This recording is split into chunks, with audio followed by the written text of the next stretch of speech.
calculating the slope of a line. When we look at slopes, we know that it's the steepness of a line. Slopes can be positive or negative. Slopes are determined by the direction that the line is going in.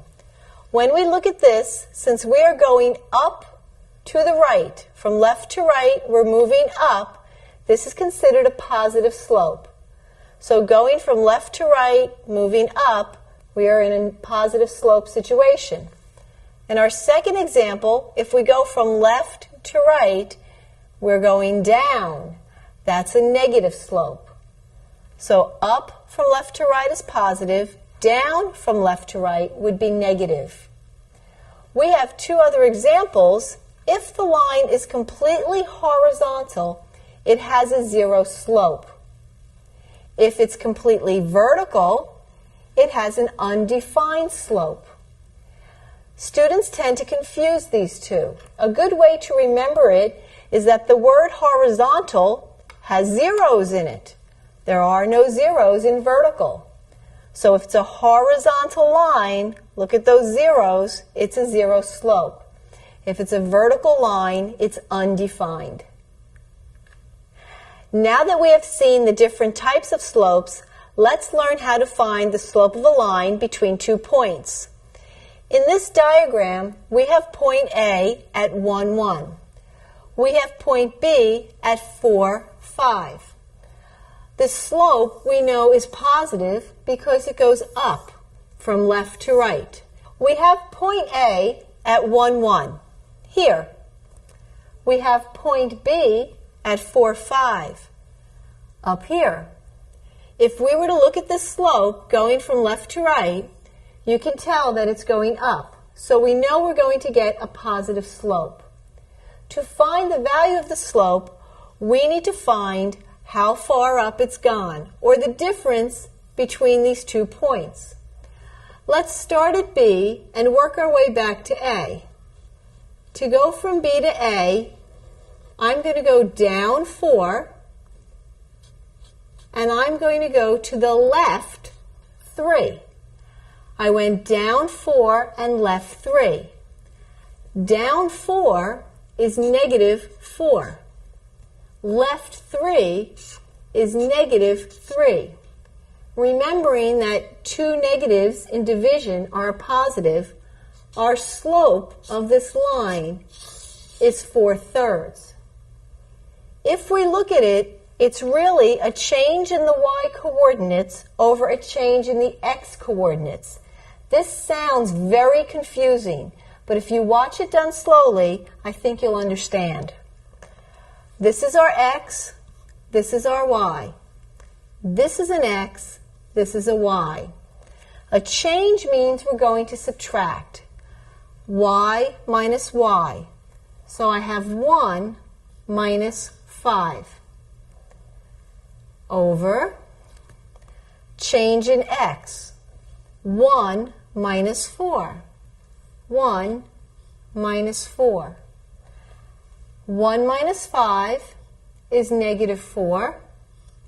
1 minus 4 is negative 3. 2 negatives in division cancel out.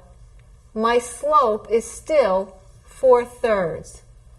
The good news is that it doesn't matter which point you start with. Had you decided that you were going to start with point B, you could have done 5 minus 1. And then 4 minus 1. 5 minus 1 is 4. 4 minus 1 is 3. You still get the same answer of 4/3.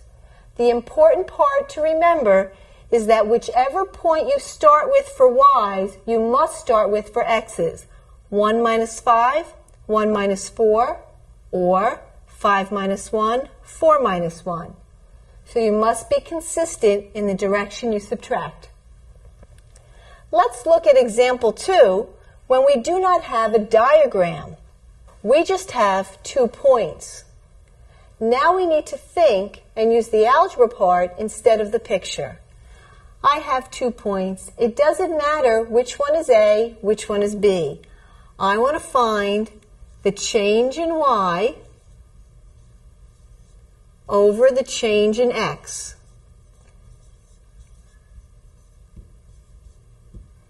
So I'm going to look at my y coordinates. 7 and 2. 7 minus 2 is my y. 6 minus 3 is my x. Since I started with the top point for the y's, I'm going to start with the top point for the x's. I must be consistent. 7 minus 2 is 5. 6 minus 3 is 3. My slope is 5/3.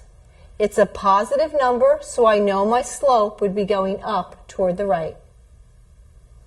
Let's look at our last example. We have 2 points, 3, 7, and -2, 5. We need to start with the y. Remember, the y is the second number. So I have 7 minus 5 over 3 minus -2. 3 minus -2. Remember, I put the parentheses there so I don't get my minus sign mixed up with my negative sign. 7 minus 5 is 2. 3 minus -2 is 5. Our slope is 2/5. Again, we've come up with a positive slope. Remember, if you have a picture, you can go down and across and form the triangle and actually count the squares. But if not, you can always do this by finding the change in y over the change in x. Remember, whichever point you start with y, you must start with for x. Please pause the video now and complete the problems in your workbook. When finished, press play, and we'll continue with the next lesson.